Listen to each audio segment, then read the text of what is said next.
Bueno, os doy la bienvenida a una nueva masterclass aquí para que podamos disfrutarla, en la que vamos a analizar la diferencia que existe entre Super Mario y Sonic. Y no, no te has perdido, no estás en un lugar en el que no deberías de estar, estás aquí en este espacio en el que hablamos de copy, de venta, de marca, y vamos a intentar entender cómo funciona este mundo, por qué entender la diferencia entre estos dos personajes es tan potente si de verdad quieres resultados, y en definitiva vamos a pasar un buen rato intentando aprender a trabajar mejor y a diferenciar mejor nuestra marca gracias a estrategias persuasivas, con los conocimientos que podemos aprender del bono de Mario, del bono de Sonic y bueno, también de otros personajes que podemos ver más adelante para hacer las cosas mucho, mucho mejor.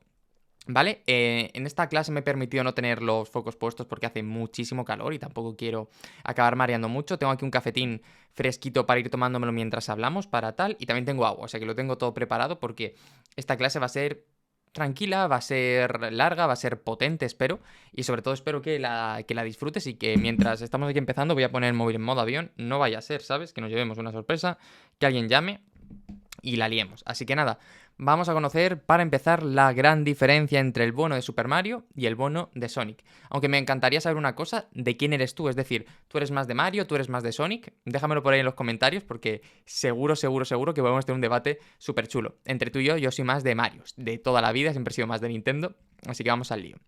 Bueno, durante los años 80 hubo una gran batalla por el dominio del mundo de los videojuegos, una batalla increíble, de esas que si el mundo de los videojuegos seguramente se respetara más en cuestión de arte, que tiempo al tiempo, se estudiaría en todos los libros, ¿no? Igual que estudiamos literatura, estudiamos arte, en algún momento esto se analizará porque eran dos marcas muy potentes, dos empresas muy potentes, con dos mascotas muy potentes peleando por la posición primigenia, por decirlo de alguna manera.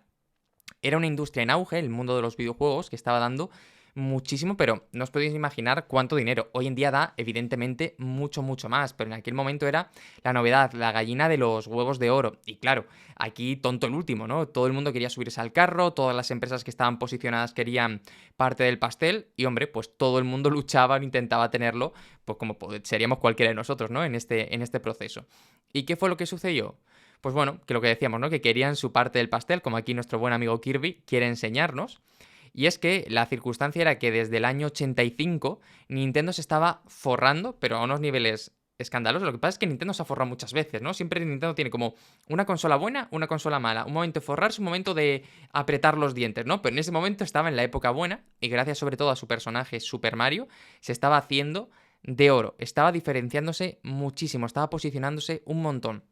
Y realmente creo que esto era muy, muy potente, muy, muy importante y que se le podía sacar mucho partido, ¿vale? De hecho, en esa época no, pero años después, con otra consola que triunfó, estaba este meme por internet que era imprime dinero. Y claro, es que era súper potente, ¿no?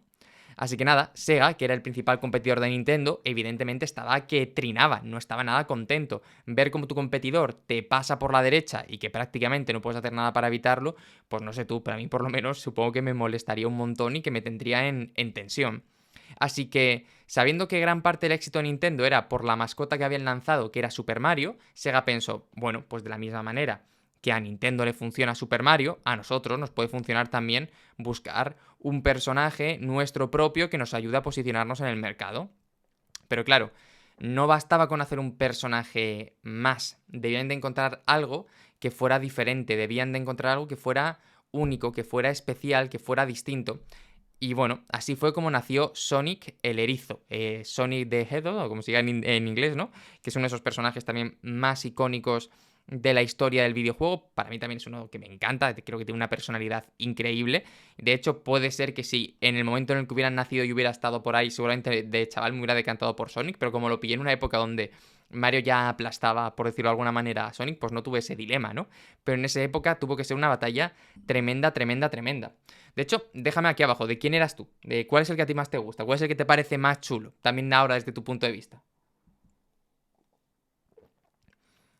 Y esto que te cuento es muy importante porque si te fijas, a simple vista, los videojuegos de Mario y Sonic son muy parecidos. Es decir, tanto Mario como Sonic son juegos en los que avanzas, por lo menos los originales, ahora ya tenemos varias variaciones, ¿no? Pero videojuegos donde tienes un personaje, vas avanzando normalmente hacia la derecha, saltando, acabando con enemigos, etcétera, intentando llegar a una parte final de una pantalla para pasar al siguiente nivel, ¿no? Decíamos, son videojuegos de plataformas, un protagonista que salta sobre sus enemigos para vencerlos, secuencias de niveles repartidas en un mundo, después de uno vas al otro, y normalmente después de X pantallas aparece un jefe final al que tienes que plantar cara, al que tienes que vencer para hacer las cosas de la mejor manera posible y para llegar hasta el siguiente mundo, ¿vale? Sin embargo, se dio una casualidad y era que tanto los videojuegos de Mario como los videojuegos de Sonic los compraban personas completamente diferentes. Mientras que Super Mario, el público que tenía sobre todo eran niños, para Sonic el principal público eran los adolescentes. Sí, eso es un adolescente, un intento adolescente, ¿vale? Es que no encontró un icono así tan bonito como este. ¿Por qué? Bueno, pues al final la diferencia estaba en esa diferencia invisible que a veces parece que tiene el storytelling a la hora de diferenciar tu negocio, a la hora de lanzarte a las personas adecuadas, a la hora de que quien realmente te necesite diga, Pepito es para mí o Menganito es para mí.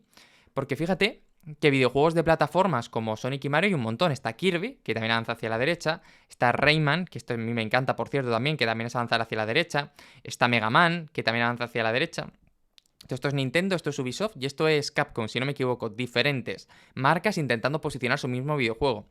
Y oye, Kirby funciona muy bien con el público infantil de Nintendo, Rayman ha vendido un montón, de hecho, para mí es una maravilla, y Mega Man también tuvo su público durante mucho tiempo, aunque a día de hoy está todavía de más capa caída que el amigo Sonic, ¿no?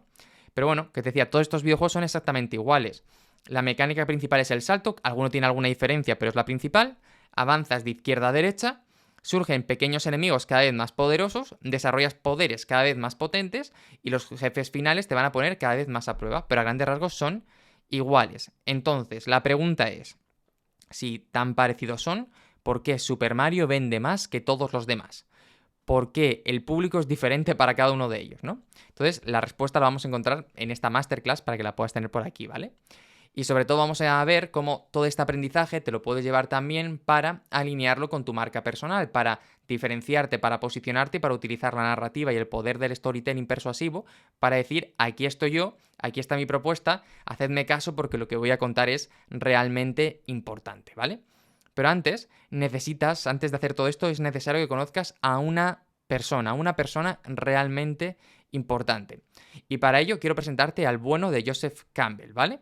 Que no era un emprendedor, no era un empresario, era un friki, probablemente, ¿no? Un friki que no tenía nada que ver con los videojuegos, que hoy hubiéramos pensado que era un obseso de esto, de hecho hoy seguramente tendría un canal de YouTube donde presentaría todas sus teorías.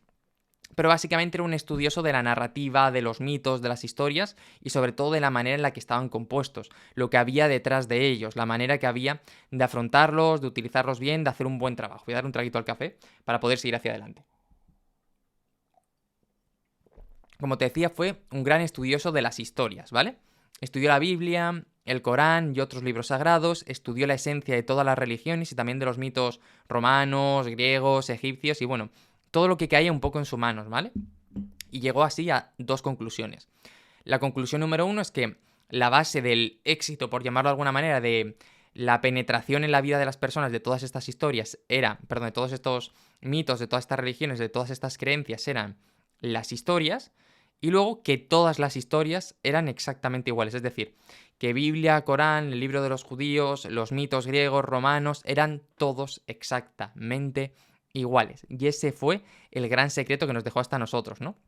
Él lo conoció como el monomito, que es un nombre que me parece hiperépico, por cierto, monomito, y ahora lo solemos conocer como el viaje del héroe, que a mí personalmente monomito me sigue gustando mucho, mucho más, aunque popularmente lo llamamos así, viaje del héroe. Seguro que algo te suena si no lo habéis escuchado nunca, ¿no?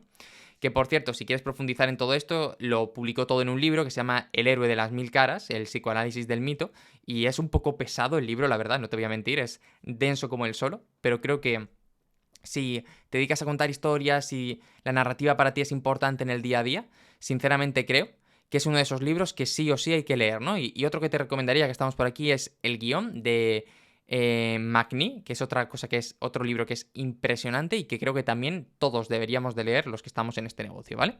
Pero bueno, te dejo por aquí un poquito el esquema del viaje del héroe para que lo encuentres, ¿vale? Ahora lo vamos a ver paso a paso, pero es llamada a la aventura, ayuda sobrenatural, cruce del umbral, mentores, ayudantes, la pérdida por primera vez, ¿no? El abismo, la transformación, la victoria final y el regreso diferente, ¿no? Entonces, si todas las historias son iguales, todas las historias se cuentan igual? Porque esta sería la pregunta que yo tendría en la mente si estuviera ahora a tu lado, ¿no? Si me estás diciendo que todas las historias son iguales y de hecho, Carmelo, empiezo a creerme que parte de razón tienes porque voy pensando en algunas de esas historias, ¿por qué se cuentan todas iguales? ¿Por qué algunas me parecen diferentes, no? Así que, claro, porque si tú lo piensas, dices, es que la experiencia de ir al cine no es siempre la misma, por mucho que tú lo digas. Yo hoy he visto dos películas, porque estamos aquí esperando veranito, ¿no? He visto la película de El Método Williams y he visto la película de Super Mario hoy, las dos, y no son iguales, son diferentes. Entonces, ostras, ¿a qué viene todo esto, no? Porque, claro, no todas las personas que hayas conocido en tus negocios y en tus emprendimientos suenan igual. Cada una tiene sus matices, sus diferencias y de hecho empatizarás más con unas que con otras y estarás pensando, pero Carmelo, entonces todo lo que me estás contando de que las historias son iguales no se sostiene por ninguna parte, ¿no? No tiene ningún sentido. Bueno, lo importante es que la estructura de todas las narrativas sí que se suele mantener, sí que suele ser parecida. Y de hecho te voy a decir más, que si la aprendes a dominar va a ser mucho más fácil y mucho más sencillo en cualquier contexto saber cómo aplicarla, saber cómo tenerla en mente para poder multiplicar, por un lado, la rentabilidad que puedes tener como marca, pero sobre todo la capacidad y la flexibilidad para hacerlo, para aplicarlo, que esto es uno de los grandes problemas que suele haber, que se nos va un poco de las manos, ¿no? Y ahí es donde entra el poder del storytelling. Tenemos aquí a Super Mario, tenemos a Sonic, tenemos a Kirby, tenemos a Rayman, tenemos a Mega Man. Claro, parece que no estamos contando historias, ¿no? O sea, que simplemente parece que son muñecos que avanzan de izquierda a derecha y aunque pueda haber una pequeña historia de trasfondo, como que parece que no tiene ningún sentido, ¿no? Pero es que lo importante de la historia en estos personajes, como es en tu marca, no es el propio producto en sí, sino es la historia que hay alrededor, la historia que se cuenta para hacer negocio. Ese es el punto clave, ¿vale? Y la pregunta es, ¿cómo puedes contar tú tu historia? O mejor dicho, ¿cómo puedes contar tú y tu historia para ser tan rentable como ha sido Super Mario en algún momento, ¿no? ¿Cómo podemos hacer esto realidad? Ahí tienes un gatito escritor. Pues bueno, ¿qué es lo primero que necesitas para crear tu marca? Vamos orden a orden con las preguntas. Lo primero es mirarte en un espejo, ¿no? Así como la mala como era esta de Blancanieves, necesitas mirarte en ese espejo para verte, ¿no? Necesitamos comprendernos de verdad para crear una marca que esté alineada con nosotros, porque uno de los grandes problemas que hay es que muchas veces intentamos crear marcas, intentamos crear propuestas, pero a la hora de la verdad no se parecen tanto a nosotros, no tienen tanto sentido, no tienen tanta cercanía. Y oye, esto yo creo que no tiene ningún sentido, ¿no? Que se tiene que hacer de una manera diferente. Por lo tanto, es importante dar un paso, ¿no? Porque si no te pasará como al Chocas, por ejemplo, que él siempre dice que es un personaje, que es diferente, que es tal, pero yo creo que el punto principal aquí es entender que ha perdido el control de su marca, es decir, que tanta gente intentando llevar el timón de su marca que al final ni él mismo puede decidir qué quiere contar o qué quiere decir, y eso es un problema, porque al final la clave de tener tú el hilo de la narrativa es que eres tú quien tiene el control, quien marca los pasos, quien va llevando un poco el timón de todo lo que está pasando, y cuando esto no se da es cuando entramos en un problema, es decir, el otro caso sería Ibai, aquí con Rosalía, ¿no? Creo que estas dos personas tienen una marca bastante potente y diferente, pero yo creo que la clave está en que ambos dirigen su propia comunicación. Ibai tiene muy claro lo que quiere que piensen de él y no quiere que piensen de él. Rosalía, incluso ahora con la ruptura con la pareja, está lanzando canciones para dejar una narrativa clara sobre quién es ella, sobre qué piensa y sobre cómo está actuando, ¿no? Y creo que esto es muy importante. Al final, la pregunta es, ¿cómo tenemos una marca alineada y no un personaje que te acaba comiendo? Como en el caso del Chocas, ¿no? Que en algún momento, por el hecho de intentar posicionarnos con algo que no somos, pero que transmitimos, pues acabamos en problemas. Vamos allá con dos claves. Para entender esto tenemos que entender dos ideas. Por un lado el espejo exterior y por otro lado el espejo interior. El espejo exterior son esos obstáculos que aparecen en el día a día de nuestra vida y que nos marcan como personas, ¿vale? Es aquello que no depende de nosotros, que pasa de fuera, que nos atrapa desde fuera. Y luego, bueno, aquí las enfermedades que sufrimos, situaciones profesionales que lo cambian todo, el impacto de nuestro entorno personal, social y familiar para lo que somos. Al final, podemos decir que el espejo exterior se podría resumir con la manera ante la que reaccionamos ante las pruebas que nos pone la vida. Es decir, esos obstáculos que van habiendo, cómo reaccionamos, qué respuesta damos al mundo, cómo nos volvemos a levantar cuando ocurre, ¿no? Entonces, yo siempre hablo, por ejemplo, de cómo me transformó una enfermedad que tuve durante unos 10-11 meses, que me tuvo en cama prácticamente, con 17 años. También hablo siempre de las enseñanzas de mi abuelo y cómo me sobresaltó su muerte y por cómo gestioné su enfermedad. Explico que elegir una carrera que odiaba me llevó a formarme en algo que me gustaba mucho más y que me abrió las oportunidades profesionales que hoy me traen a que estés escuchando esta clase. Y bueno, muestro un entorno que me ha condicionado muchísimo en negativo y del que tuve que escapar de alguna manera para ser feliz. Esos son obstáculos que ha habido desde fuera, de pruebas, por decirlo de alguna manera, que la vida me ha ido poniendo, y parte de mi narrativa, parte de mi historia es cómo lo afronto, cómo envío, qué traslado yo desde ahí, ¿no? Y el espejo interior al final son los desafíos que surgen en nuestra mente que nos hacen dudar de nosotros. Es decir, es justo lo contrario. Si el espejo exterior es aquello que va de fuera adentro, el espejo interior es lo que va de dentro hacia afuera, ¿vale? Entonces, ¿qué miedos tienes y cómo te están frenando? ¿Cuáles son las frustraciones que han marcado tu vida? ¿Cuáles son esos momentos en los que sientes que has tocado fondo? ¿Por qué sientes culpa y qué estás haciendo para gestionarlo? Es decir, todo lo que nace en tu interior, todo lo que nace de dentro. Yo no digo nada, pero una cosa que te recomiendo encarecidamente es después volver a ver esta clase y ir tomando nota, a lo mejor mucho más de todo lo que estamos haciendo. Yo me vería esta clase una vez, del principio al final tranquilamente, para entender todo lo que hay y después frenaría y diría, vale, a partir de ahora voy a ir recopilando, voy a ir haciendo cosas para que todo funcione mejor. Y como sé que ahora mismo hay mucho en lo que pensar, voy a darle un trago al café para hidratarme y para que al final también pueda seguir dando una vuelta a todo lo que tenemos, ¿vale? Vale, perfecto. Si ya está ahí, pues mira, mientras me di un traguito de agua, yo sobre todo te animo a que en este proceso seas todo lo sincero que puedas contigo, ¿no? Porque creo que uno de los verdaderos problemas que suele haber en este punto es que en vez de ser transparentes y buscar esos momentos que nos han hecho clic, nos quedamos un poco con lo que queremos destacar, con lo que sentimos que debería ser y no nos damos cuenta que todo eso nos está condicionando, ¿no? Entonces, en mi caso, en el espejo interno podríamos decir miedo a exponernos y a que nos juzguen, la sensación de que muchas veces he perdido el tiempo, bueno, pues siento la culpa cuando no doy a todos y lo que quieren y estoy un poquito a veces dando un lado para otro, es decir, todo lo que me afecta a nivel interno. Vale, y es que solo cuando tú te conozcas podrás construir tu viaje del héroe, tu aventura, tu transformación. Y por cierto, ya que estamos aquí, esto es un traje de tanuki, no de ardilla, ¿vale? O que muchas veces lo escucho por ahí. Vale, pero bueno, para no estar aquí hasta mañana tampoco, no vamos a analizar ahora las 12 etapas del viaje del héroe porque probablemente carecería de sentido, no nos llevaría a ninguna parte y bueno, al final acabaríamos en el mismo punto. Vamos a intentar simplificarlo en solo 5 pasos, que son los pasos más importantes, para que lo puedas hacer de la mejor manera posible, ¿vale? Y para ello tenemos el mundo ordinario, que es el comienzo del relato. Es ese momento en el que estás en tu zona de confort, que parece que todo está bien, pero tienes la sensación de que falta algo. Hay una voz disonante en tu mente, por decirlo de alguna manera, que te está condicionando, que te está frenando, que te está haciendo ver la vida de una manera distinta. Por ejemplo, en el caso de Mario sería Mario vive tranquilamente en casa con la princesa, se siente a gusto tranquilo, es una vida que cualquiera querría, sin embargo, echa de menos salir de aventuras. Esto no es de ningún videojuego canon ni de la película ni nada, pero lo tienes ahí, ¿no? Luego sucede el incidente activadores, sucede algo que rompe la paz de tu mundo ordinario y pone tu realidad patas arriba. De un momento a otro, la posibilidad de volver a esa vida que tenías antes se vuelve imposible. De pronto desaparece esa opción y comienzas a dar nuevos pasos hacia esa nueva misión que te has propuesto, ¿no? En el caso sería que Bowser secuestra a Peach, Super Mario sale al mundo champiñón a rescatarla y no tiene la posibilidad por su personalidad de no intentarlo porque él es un héroe, luego hablaremos de arquetipos, y empieza por niveles sencillos y parece que todo será coser y cantar, aunque luego veremos que no, ¿no? Ahí es donde aparece el obstáculo y el conflicto.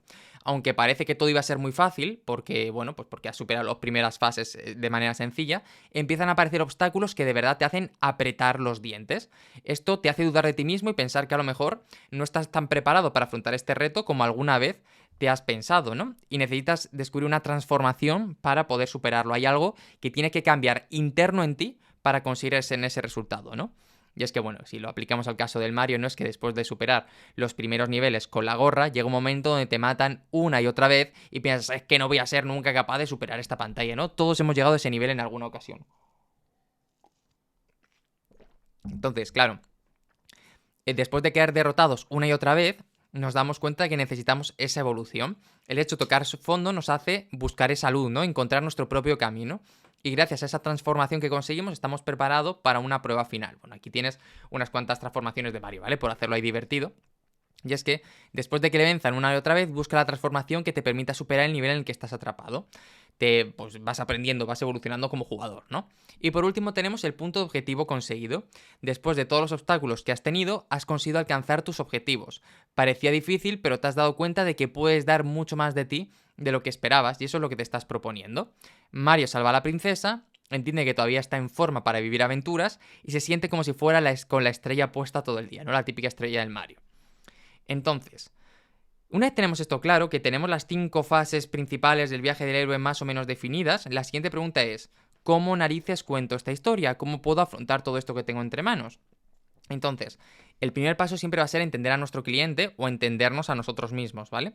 No nos vamos a poner hoy a hacer una investigación porque estaríamos aquí 2 horas, 3 horas o lo que fuera, pero sí que vamos a intentar entenderlo, ¿vale? Vamos a construir esos 3 pilares para la historia, que es pilar 0, entender la causa, pilar 1, entender el cliente potencial, pilar 2, los arquetipos y pilar 3, construir ese universo de marca.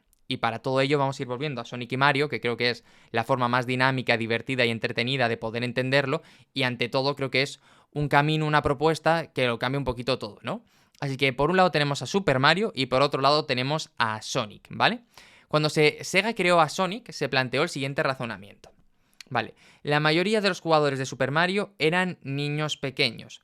Su aspecto de bonachón generaba rechazo entre un público más adolescente que todavía no había comenzado a jugar a videojuegos o que, un poco cansado de esa estética infantil, de esos videojuegos más enfocados a un público infantil, pues poco a poco se iban desenganchando de ese entretenimiento que durante tanto y tanto tiempo formó parte de su vida.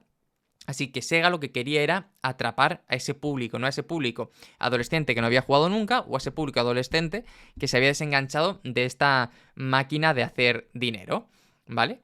Ese público adolescente que se sentía muy mayor para jugar con Mario. Y para ello, si te das cuenta, buscaron un personaje que fuera todo guay, por decirlo de alguna manera técnica. Pelo pincho, guantes chulos, zapatillas todo guapas, es decir, lo que a un chaval adolescente le gusta en esa época.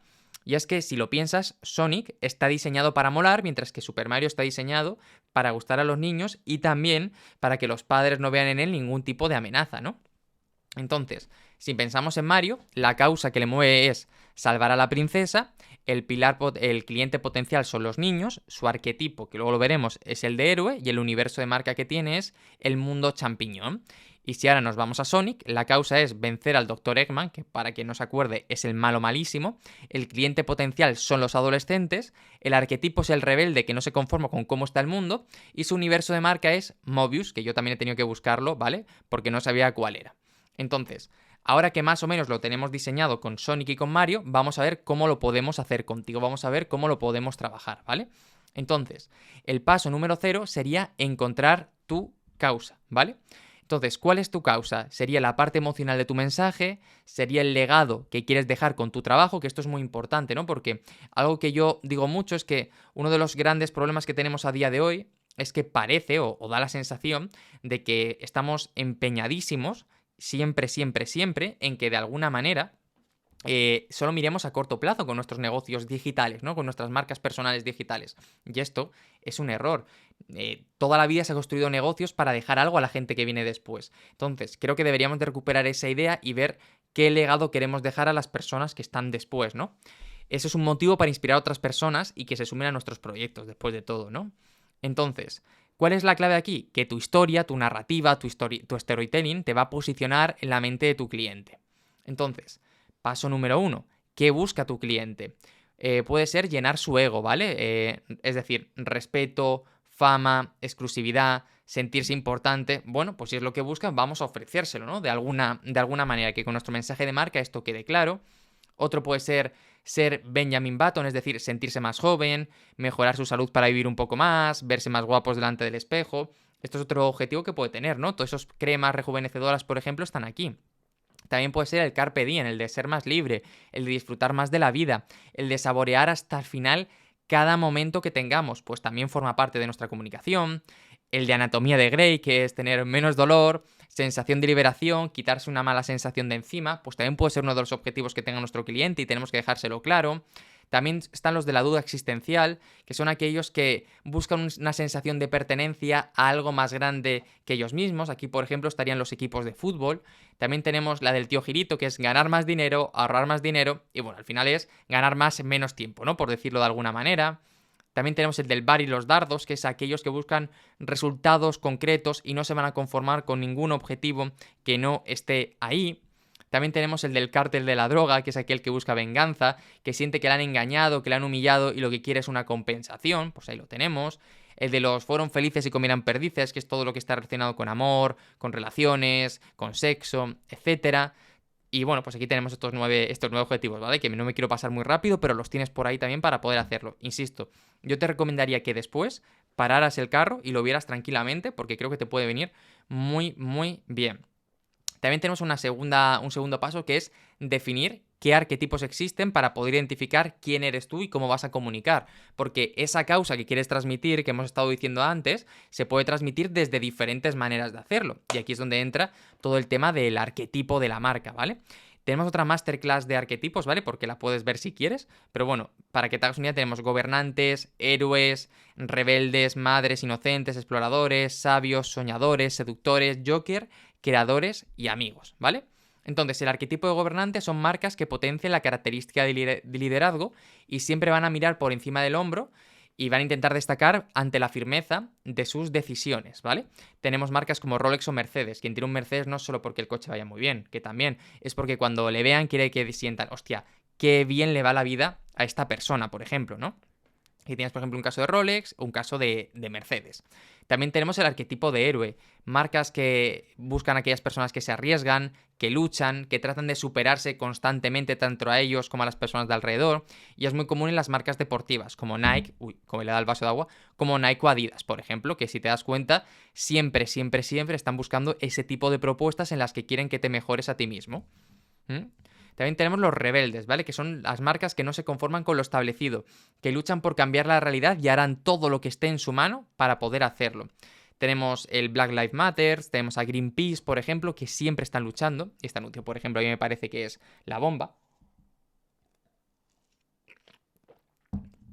Tenemos también el arquetipo de la madre, que es que dicen que madre solo hay una, pero es que a la hora de comunicar son esas marcas que nos van a transmitir la sensación de estar seguros, de estar en casa, etcétera, ¿vale? Y las marcas de leche, por ejemplo, son algunas de las más comunes, porque no sé si lo sabes, pero tendemos a tomar la marca de leche que tomaban nuestros padres. Entonces, las marcas, sabiendo esto, pues siempre luchan por ese mensaje de comunicación en el que parezca que la madre está pasándole el testigo al hijo para que se esfuerce en meterle la leche entre ceja y ceja y de esa manera siga tomando la misma marca, ¿no? Aquí tienes Leche Pascual, por ejemplo, o tienes Nestlé. También tenemos el de Inocente, que son marcas felices, que siempre están simpáticas, siempre están optimistas y valoran la felicidad por encima de todo. Son hasta ingenuas. Coca-Cola o McDonald's. Llámame loco, pero son todas esas marcas que nos venden productos que son malísimos para la salud y que de alguna manera tienen que camuflarlos para que no parezca que nos están vendiendo azúcar y todas estas cosas simplemente sin pensárselo mucho, mucho más. Destapa la felicidad o I'm loving it es otro de los ejemplos que tenemos. Arquetipos de explorador son los que buscan conocer mundo, ir un paso más allá de lo que se ha hecho. La diferencia con el rebelde que veíamos antes es que aquí no luchan contra algún tipo de poder, no es un Sonic, sino simplemente es explorar los límites. Y Jeep o Red Bull son muy habituales. Jeep, como nunca te detengas con el coche, y Red Bull, pues bueno, pues todo lo que patrocinan al final, pues forma parte de este camino, ¿vale? ¿Qué demás tenemos? Arquetipo del sabio. Son las marcas que se diferencian por el conocimiento, por intentar ir un pasito más allá, por potenciar el pensamiento crítico, por el acceso a más información. Marcas como Google, como The New York Times, como Harvard están en este punto, ¿no? O los arquetipos de soñadores, que son diferentes, imaginativas y creativas, que intentan crear un mundo distinto. Lego, Playmobil, que nos invitan a jugar, nos invitan a construir, nos invitan, o Minecraft también podría estar aquí, nos invitan a hacer algo más. Aquí tienes algunos ejemplos. Las seductoras creo que no necesitan mucha presentación, son todas las que están relacionadas con todos estos temas de sentirte más atractivo, más erótico, más querido, y sobre todo las marcas de colonia pues las tenemos por todas partes, ¿no? Ahí tienes algunos ejemplos. Bueno, que por si acaso no los tienes, son Carte d'Or, como se diga, y Chanel, para que lo tengas, ¿vale? También tenemos el del Joker, que son marcas frescas, son marcas que quieren salirse de la norma del sector, y por eso siempre están aportando un tono algo juvenil, un tono humorístico a todo lo que hacen. Y para que te hagas una idea, tenemos a Fanta o a Pepefon, por ejemplo, siempre ese enfoque distinto, ¿vale? Y bueno, pues tenemos el del creador, que es los que impulsan la innovación, la investigación y el diseño. Y tenemos a Apple, a Microsoft, todas estas empresas que venden herramientas suelen estar en este objetivo, ¿no? Y tenemos a Apple con su anuncio famoso de piensa diferente, con los grandes referentes, o Microsoft con un PC no es un estereotipo, ¿no? Como puede ser lo que realmente quieras ser. Creo que este ya es el último, que es el arquetipo de amigo, que son marcas corrientes, cuya base está en la humildad y en la empatía, en sentir que siempre vas a tenerlas a tu lado, pase lo que pase. Tenemos un IKEA, por ejemplo, y si lo mejor de salir fuera a volver a casa, pues es un eslogan bastante chulo, ¿vale? Voy a dar un traguito al agua y seguimos con el paso número 3. Espero que te esté gustando, que esté quedando todo claro. Si no, recuerda que tienes la posibilidad de hacerme cualquier pregunta, ¿vale? Pero sobre todo tendríamos escoge tu universo narrativo, que es, sabemos qué es lo que nos mueve, sabemos quién es nuestro cliente, sabemos qué queremos contar y cómo lo queremos contar, pero sabemos desde qué perspectiva lo queremos contar, pero nos falta con qué palabras, con qué historias lo vamos a hacer. Y ahí es donde entra el universo narrativo, ¿vale? Que es al final qué un mundo narrativo vamos a utilizar con nuestra marca para transmitir lo que queramos ser, ¿vale? No podemos hablar de todo, sino que tenemos que crear un ambiente que nos identifique, que nos haga diferentes, que nos haga únicos. En mi caso, por ejemplo, yo utilizo mucho lo friki, como ves aquí en Sonic o en Mario, para transmitir una idea. Entonces, tú también puedes tener algo parecido, ¿vale? De esa manera, las historias que cuentes, el mensaje que transmitas, el cómo lo hagas, siempre va a ser identificable para ti, ¿vale? Y una vez que tienes claras estas claves, tienes los ingredientes para el storytelling de tu marca, ¿vale? Para que lo tengas simplemente. Yo aquí, ¿qué haría? Elegiría un tema principal que me representara mucho y un par de temas accesorios con los que poder complementarlo. Por ejemplo, yo hablo mucho de videojuegos porque veo que encaja mucho y que funciona muy bien, y luego lo complemento con cosas frikis, películas, historias, libros, algo de deporte también así curioso para poder complementarlo, ¿vale? Entonces te voy a contar mi ejemplo personal. Mi cliente potencial son emprendedores y empresarios que necesitan desarrollar su oferta y ejecutar una estrategia de ventas. Mis arquetipos serían sobre todo el sabio con un poquito de Joker, y mi universo de marca serían los videojuegos, ¿vale? Entonces, podía haber empezado por ahí, podía haberte dado una chapa, pero te estoy hablando de videojuegos. Si te das cuenta, todo esto lo estoy contando desde Mario y Sonic, no desde la teoría de la narrativa para vender más con tu negocio, porque no tendría ningún sentido. Entonces, una vez tenemos todo esto claro y estamos llegando a la parte final, es saber cuáles son las partes que va a tener nuestro mensaje de marca para poder transmitirlo de manera coherente. Y es donde entra la nueva oportunidad. Tenemos que dejar muy claro cuál es la nueva oportunidad que estamos ofreciendo a nuestro cliente potencial, cuál es el cambio que le proponemos sobre esa vieja oportunidad, y pensar que no hace falta revolucionar el mundo, sino identificar qué es aquello que no está funcionando con la vieja oportunidad y qué cambios hemos hecho en la nueva para que a partir de ahora sí funcione. Porque recuerda que una de las claves es hacerle ver que el problema no es él, sino que es el sistema, el método, el camino que ha seguido. Si el problema es él, nunca va a poder solucionarlo, pero si es una herramienta, basta cambiar la herramienta para que realmente pueda conseguir ese resultado, ¿no? Luego tenemos el contexto, que esto es fundamental, pero es explicarle por qué este es el mejor momento de prácticamente toda la historia para unirse a esa causa que te está moviendo. También es importante hacerle ver que cuando tu cliente te compre tienes que entender que cuando tu cliente te compre el contexto va a ser mucho más fácil que luego te compre la propuesta, porque te está comprando la urgencia de tomar una decisión, ¿vale? Entonces tenemos que darle mucha validez a nuestro mensaje con pruebas que le den peso y le den fuerza a nuestro mensaje. La vieja oportunidad, como estamos diciendo, aquello que ya no funciona, y sobre todo destacar el por qué no lo hace. Y también el enemigo común. Normalmente esa vieja oportunidad está asociada a algún prescriptor que se ha quedado obsoleto, alguna tradición que ya no funciona, algún camino que se ha seguido mucho tiempo y que ya está anticuado. Pues vamos a señalarlo, ¿vale? Recuerda que los enemigos de nuestros enemigos son nuestros amigos, ¿vale? Entonces yo creo que el punto ahora sería que tú, al otro lado, te atrevieras a montar tu pilar principal, ¿no? ¿Cuál es tu causa? ¿Cuál es tu cliente potencial? ¿Cuál es tu arquetipo? ¿Y cuál es tu universo de marca? Y de hecho me lo puedes hacer llegar para poder corregirlo y poder trabajarlo juntos, ¿vale? Entonces, dale ahí Yo lo que te diría es que con todo ello intentaras crear tu propio elevator pitch, es decir, ese discurso de 60 segundos donde seas capaz de aglutinar todo esto. Me encantaría corregírtelo, ¿vale? Ahí lo tienes. Y no sé si tienes alguna duda, alguna pregunta, alguna cuestión, pero que sepas que me tienes aquí al otro lado para cualquier cosa y que seguimos en contacto para seguir trabajando en todo esto que tenemos entre manos. Nos vemos en la siguiente clase, ¿vale?